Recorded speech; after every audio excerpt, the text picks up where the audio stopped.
Welcome to this video about self-harm and suicidal ideation. What is self-harm? Self-harm involves intentionally causing injury to oneself, often as a manifestation of a psychological disturbance which is commonly triggered by an acute stressor or an interpersonal conflict. It is also sometimes called self-injurious behaviour. Self-harm can take many forms, including cutting oneself, burning, overdosing on medication, swallowing poison, and headbanging. Some pupils will be particularly vulnerable to self-harm. Factors include the individual child and young person. This includes presenting with SEMH needs or having a diagnosed mental health condition such as anxiety, low mood and ADHD, alongside less common disorders. If the pupil has other types of SEN, for example if they are autistic or have learning difficulties, they may also be more vulnerable to self-harm. Family. This includes conflictual relationships within the family, parents with mental health difficulties, and parents with poor parental capacity. And other adverse childhood experiences. This includes past or current experiences of abuse and neglect, and difficulties with peers, including bullying, rejection, fallings out, and having friends who self-harm. Functions of self-harm. Generally, self-harm is a response to strong emotions which are often felt in the extremes, for example, anger and sadness. It is a complex control mechanism that is used when a person feels they cannot regulate their emotions in alternative forms. This behaviour may be incidental or impulsive, or it can be a cyclical pattern, with negative thoughts and behaviours perpetuating one another.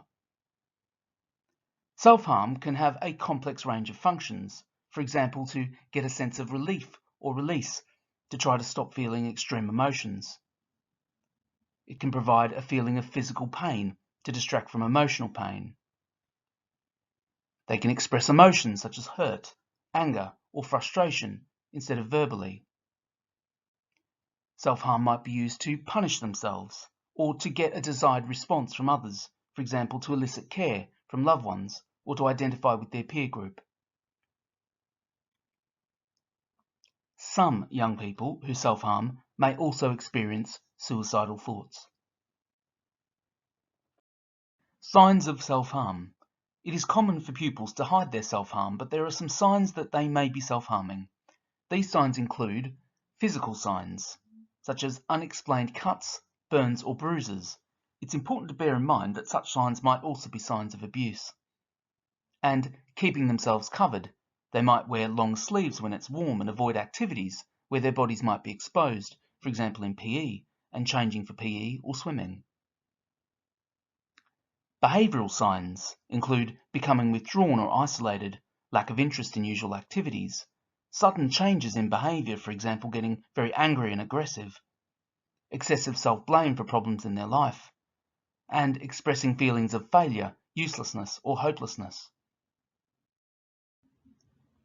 Managing the immediate effects of suspected self-harm. Firstly, keep calm. Ask the pupil if they are in physical pain. Follow first aid guidelines for cuts, wounds, or burns. Arrange for the school's medical officer to provide any pain relief if possible and with parental consent. If you have immediate concerns about the effect of an overdose, or if other serious physical injuries are present, arrange for the pupil to be taken to hospital straight away or call emergency services. And then identify the next steps for support. How to help when talking with a pupil. Confidentiality is very important to young people, but we cannot promise total confidentiality. Health, safety, and welfare are paramount. If you become aware that a pupil is self-harming, you are obliged to share this with your school's designated safeguarding lead. Let the pupil know that you have noticed a difference in their behaviour, and be open about your concerns, empathetically and non-judgmentally. Start with sharing your concerns about their well-being and encourage them to open up, such as by saying, "I've noticed and I'm wondering if maybe things are difficult for you at the moment. If you have explicit concerns around self-harm, move on to more specific questions about self-harm, such as, I've also noticed that you've, and I know that sometimes this can be a sign that someone is self-harming. To understand why a young person may be self-harming, it is important to have an open conversation about their reasons. It can be helpful to convey that you understand some of the functions of self-harm to encourage the pupil to open up. For example, you could say, I wonder what sort of things that make you feel like harming yourself. Involving parents and carers. Usually the pupil's parent or carer will need to be informed when there has been a disclosure in school of self-harm. It is important that a pupil understands this and that they know when their parents and carers have been told and what they've been told. As self-harm is a mechanism to feel in control, keeping this from the pupil or being vague about it might exacerbate their distress. It may be helpful to invite the parents' carers into school to try and make sense of the self-harming behaviour and think about ways of supporting their child. They will need information and access to any appropriate services and resources so that they can support their son or daughter and, if necessary, themselves. If parents discover or suspect that their child is self-harming but this was not known to staff, they may contact the school and request that the information is only shared with the school staff that need to know. Their wishes should be followed wherever possible. Could the pupil be thinking about suicide? Suicidal thoughts are thoughts that someone has about something happening to them to stop them from being alive. These thoughts might be about doing intentionally dangerous things to put their life at risk, asking someone else to do something to them, or wishing that something bad would happen to them to stop them from being alive. Some of the behavioural signs may be similar to the behavioural signs of self-harm. Also, it is important to notice and not be dismissive of signs such as explicit and more ambiguous expressions of suicidal feelings.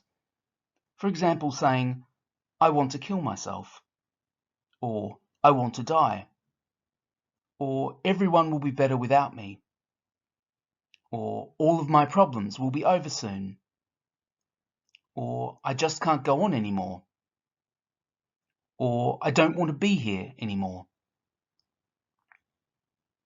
Giving away possessions that are of value to them. Concerning changes, such as obvious self-neglect and significant weight loss. And unexpected and sudden positive changes in their mood or behaviour, which can sometimes indicate that a pupil who is known to have suicidal thoughts has formed a plan. Talking with a pupil about suicidal thoughts. How do we know if someone is thinking about suicide? We cannot be certain without asking directly. Talking about suicide does not make it more likely to happen, but it can save a life. Talking can be a relief for some pupils. Ask them directly. For example, are you thinking about suicide? Or, it sounds like you're thinking about suicide, is that right? Or, sometimes when people are feeling the way you are, they think about suicide, is that what you're thinking about? By using the word suicide, you are telling the pupil that it is okay to talk openly about their thoughts of suicide with you. Here are examples of helpful things to say. Take your time and tell me what's happening for you at the moment. It sounds like life feels too hard for you right now. It can be scary to talk about suicide, but take your time and I will listen. Things must be painful for you to feel this way and that there's no way out. I want to listen and help. Can you tell me more about why you want to die? What has brought you to this place to feel this way? You've shown a lot of strength in telling me this. And let's work together to find you support. Safety plans. A safety plan, co-produced with the pupil and shared with key people as appropriate, will concisely lay out what a pupil can do to try and stay safe. There are different types of formats for this type of plan. Most plans will cover some variations of the following types of questions. What makes you feel bad? What does this feel like? What are the warning signs that I'm at risk of harm? What have I done in the past that has lifted my mood? What helps me to feel good? How can I calm, soothe, and distract myself when things feel difficult or out of control? What can others do to try and help me keep safe? And if I can't stay safe, who will I go to for help? Try to work in a space that is as distraction-free and unstimulating as possible. This includes being not too close to windows, doors, and displays, and where the pupil is likely to feel comfortable and safe. Strategies that might be listed on the safety plan. Safety plans usually include a number of different types of personalised strategies, including distractions, such as watching a television program or movie, reading a book, and playing computer games. Bodily techniques, such as breathing, relaxation, visualization, grounding, and mindfulness exercises. Calming activities, such as listening to music and spending time with a pet. Self-soothing activities, such as having a bath, eating their favourite food, and maintaining a hope box where they can store things that make them feel better, such as photos, memories, nice things people have said, etc. Exercise, such as walking, running, dancing, and playing a sport. Alternatives to self-injury, such as holding an ice cube in their hands, flicking their wrists with rubber bands, and screaming into a pillow. Ways to express their thoughts, for example by keeping a journal and having a key person to go to. This includes staff in school. And safety measures, for example keeping means of harm away from them. Considering the links between SEND, self-harm, and suicidal ideation. For some pupils with SEND, poor self-esteem, low mood, anxiety, and other mental health difficulties may be connected with feeling different from their peers, but sometimes with limited self-awareness and/or masking. Feelings of deep frustration, fatigue, and overwhelm could be due in part to challenges with learning and/or socializing, not having their strengths recognized, experiences of discrimination, bullying, and difficulties with recognizing, naming, expressing, and self-regulating their emotions. It can sometimes be more difficult to spot the signs of a pupil experiencing suicidal thoughts if they present with differences, particularly if they have significant difficulties in the areas of communication and interaction or cognition and learning. For example, how a pupil with SEND expresses their feelings of hopelessness, sadness, or anger may be overlooked as a sign of possible suicidal ideation. Likewise, concerns such as social withdrawal, poor sleep, loss of appetite, and self-harm may be misinterpreted due to other interacting factors. Making safety planning inclusive for pupils with SEND. Ensure that the pupil has access to any aids that they routinely use to help them with accessing information, for example hearing aids, glasses, etc., and help them maintain their concentration, for example using fidgets. Provide the pupil with clear information about what will be involved in making the safety plan, planned in segments. A now and next board, short breaks between tasks, and the use of timers might be useful. Use familiar language that is in line with their language abilities, using words and phrases that the pupil is likely to understand. Repeat and rephrase questions, especially concepts and terms that may be new. Scaffold communication and writing during the session, for example by using conversation starters, concrete objects, choice boards, question prompts, 5-point scales, and visuals to help them express themselves. Prepare adjusted formats for the safety plan, for example using color codes, symbols, pictures, and basic diagrams. And supplement the plan with strategies that are presented in immediately accessible formats for the pupil, for example in the form of keyring symbols, small prompt or script cards, pocket-sized fans, scales, and social stories that give them immediate reference to key elements of the plan. Integrating safety planning and supports with SEND processes. Safety plans and other work coordinated by pastoral and safeguarding staff, for example risk assessments, education welfare actions, and referrals to support the parents and carers, should integrate with SEND processes in place for the pupils with SEND, especially the Assess Plan Do review cycle. Interventions and other forms of support will be listed in the pupil's SEND provision map or an equivalent document, and/or pupil profile. If the pupil has SEND, this might include centralised information about key adults. For example, this may include support staff who work with the pupil. Safe spaces in the school, for example, out-of-lesson provisions and clubs. Interventions, for example, social skills groups, mentoring, etc.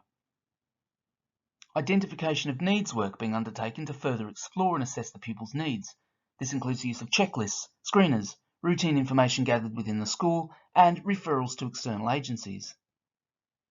And the guidance given to teachers and support staff to implement adaptive high-quality teaching strategies and routine reasonable adjustments in the pupil's regular lessons, for example, seating, equipment, and passes. This is the end of this video. You can view more videos on this channel in the About series, including other About SEMH videos.